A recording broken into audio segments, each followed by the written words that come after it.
Même si vous comprenez que l'on dit que l'on peut vous faire des balles, les balles, l'on peut être bien comme ça, PBL de son temps. C'est là, les banques de quelqu'un qui a beaucoup je vais justement parler en français que l'on puisse comprendre. Donc je remercie mes camarades que j'appelle les combattants de la liberté et de la justice. Le peuple cambodgien a trop souffert et a pour origine la volonté hégémonique vietnamienne. Monsieur Samrancy, je vous ai suivi. Votre courage, votre bravoure, votre détermination, votre sacrifice, toute votre vie, vous avez consacré pour la liberté, la libération du peuple. Trop longtemps souffert, trop longtemps souffert. Je vous ai suivi, votre sillon, vous avez tracé, vous avez donné tout l'espoir pour un peuple. Vous, avec M. Komseka, vous représentez les derniers sauveurs du peuple cambodgien. Moi, dans mon intérieur, j'ai dit, s'il n'y a plus M. Samrancy, il n'y a plus M. Komseka, les Cambodgiens sont terminés. Le Cambodge ne sera qu'un souvenir d'antan. Moi, je dis aux autres Cambodgiens, nous avons l'histoire millénaire.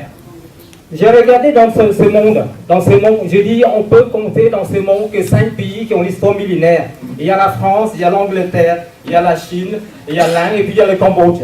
Donc, millénaire, mes amis, millénaire. Et puis, il risque tout simplement de disparaître à cause du pantin de Hanoi Hun Sen. Messieurs, dames, il faut le dire parce que si on ne dit pas la vérité, personne ne peut comprendre.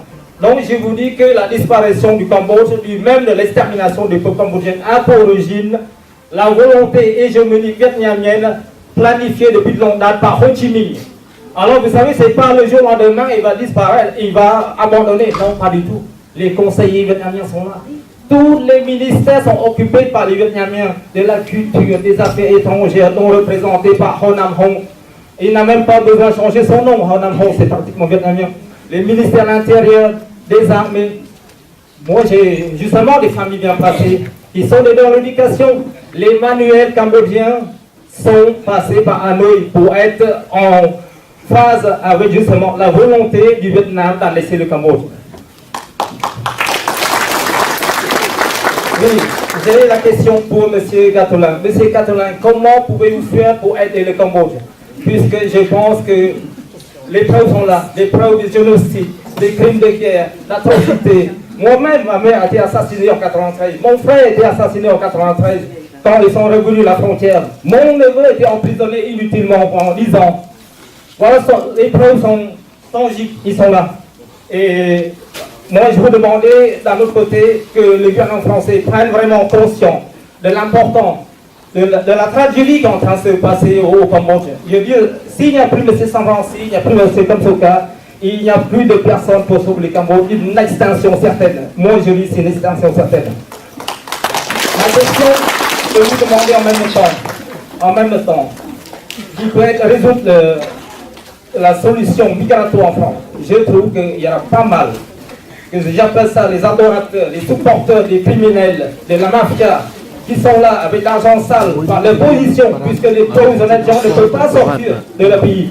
C'est trop cher, c'est trop compliqué. Donc ce sont des gens qui justement profitent des crimes, de l'argent sale pour venir en plus se pavaner en France, en plus en faisant la désinformation. Je veux que vous fassiez, le gouvernement français, une loi pour condamner ces criminels, ces complices.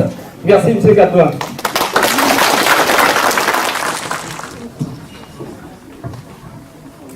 Oui, merci pour cette question. Il y a beaucoup de choses à faire. C'est vrai que moi, je suis partisan. Je déteste les sanctions globales et les sanctions ciblées sur les responsables. On peut le dire, de la clique qui entoure Hun Sen, c'est très important. On a essayé de le faire avec l'entourage de Poutine. On l'a réussi aux États-Unis, ce sont les lois Magnitsky. Moi, je me suis battu pour qu'on ait des lois Magnitsky aussi en France, parce que les amis mafieux de M. Poutine viennent prendre leurs vacances sur la Côte d'Azur, achètent des appartements à Paris. M. Poutine a envoyé sa fille étudier à Paris, dans le 16e arrondissement. Il y avait même, là où elle habitait, des gens des services secrets sur les toits pour la protéger. Je dis, nous avons toujours eu une tradition d'accueil de tout le monde, de toutes les oppositions. Mais là, il ne s'agit pas de défendre une opposition. On a même reçu l'ayatollah Khomeini, quand il était menacé, à Neauphle-le-Château. Il était l'opposition. Nous ne devons pas avoir de mansuétude à l'égard de ces pouvoirs. Alors, je le dis et je le déplore, il y a eu une évolution dans la diplomatie française où on a dit, attention, il faut faire de la diplomatie économique. Je le dis, monsieur Laurent Fabius, que je connais bien, a fait beaucoup de mal. Parce qu'à chaque fois qu'il y a une entreprise française, par exemple, qui produit du champagne, qui vend 10 000 bouteilles auprès de la nomenclatura cambodgienne, on dit attention, on va avoir des problèmes économiques. Non, non, non. Il faut remettre les choses en ordre. Il faut savoir ce qu'on est. Il faut savoir, on ne peut pas être que le pays de la déclaration des droits de l'homme. Parce que je discute souvent avec M. Robert Badinter, il me dit, tu sais André, la France n'est pas le pays des droits de l'homme. Il est seulement le pays de la déclaration des droits de l'homme. Il faut faire en sorte que ce soit le pays des droits de l'homme. Parce que ce qui est écrit doit entrer en acte. Ça, moi je suis convaincu. Nous avons une diplomatie, je le dis, qui sur bien des aspects est encore trop archaïque. J'ai découvert, il y a quelques semaines, qu'un traité, une convention d'extradition avait été signée entre la France et le Cambodge, qu'elle avait été déposée au bureau du Sénat, on l'a fait retirer, mais qu'elle a été inscrite le 24 octobre dernier sur le bureau de l'Assemblée nationale.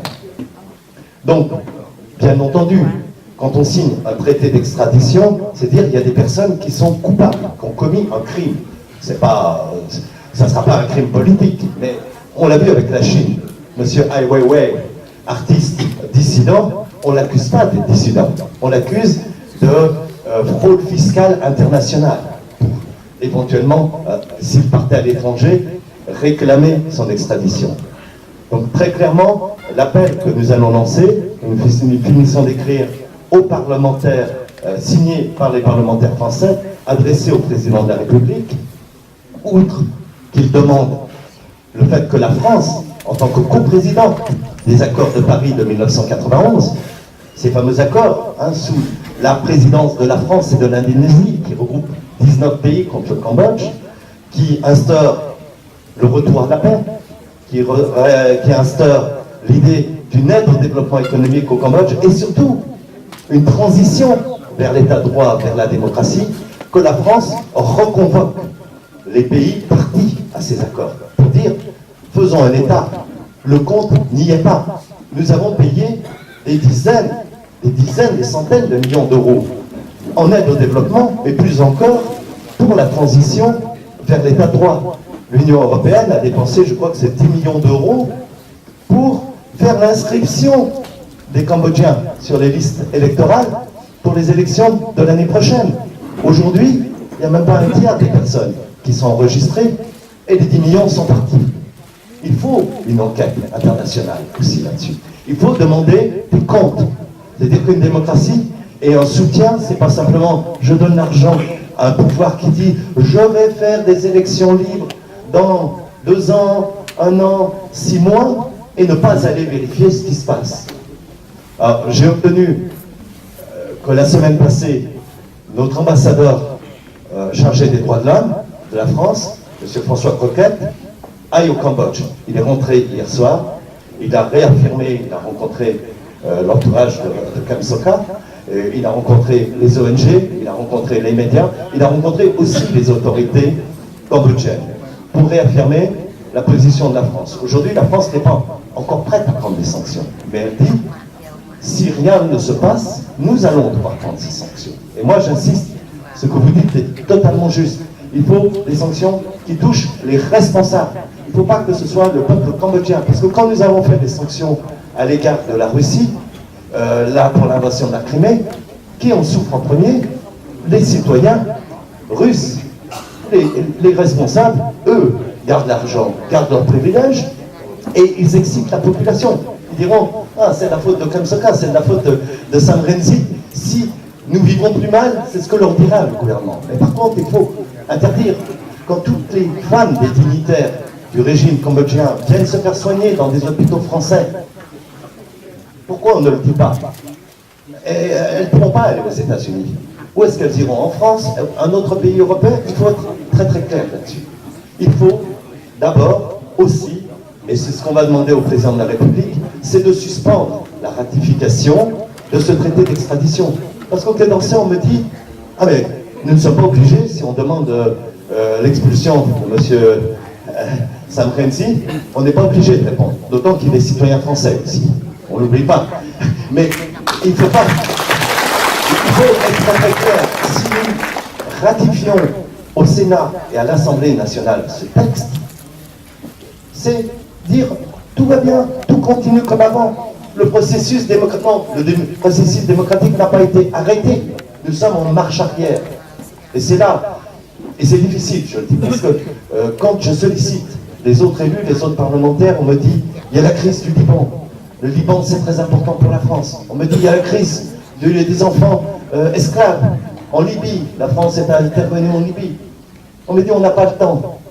J'ai dit, on a le temps, pourquoi et pour quand? Vous êtes dans ce pays 300 000 Français d'origine cambodgienne. Vous comptez, vous pesez électoralement.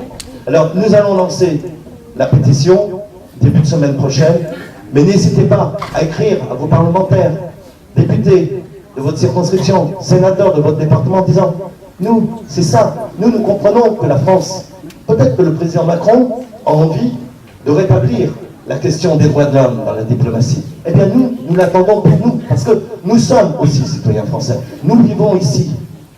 Peut-être que nous repartirons un jour, mais peut-être que nous avons aussi, nous avons cette citoyenneté. Et donc, il va falloir interpeller. Interpeller, moi je peux le faire en tant que parlementaire.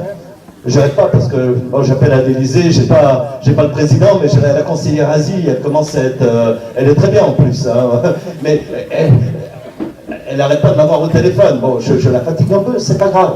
Mais plus on est nombreux à fatiguer beaucoup de gens, beaucoup de responsables politiques, plus nous aurons enfin l'occasion de faire bouger les choses.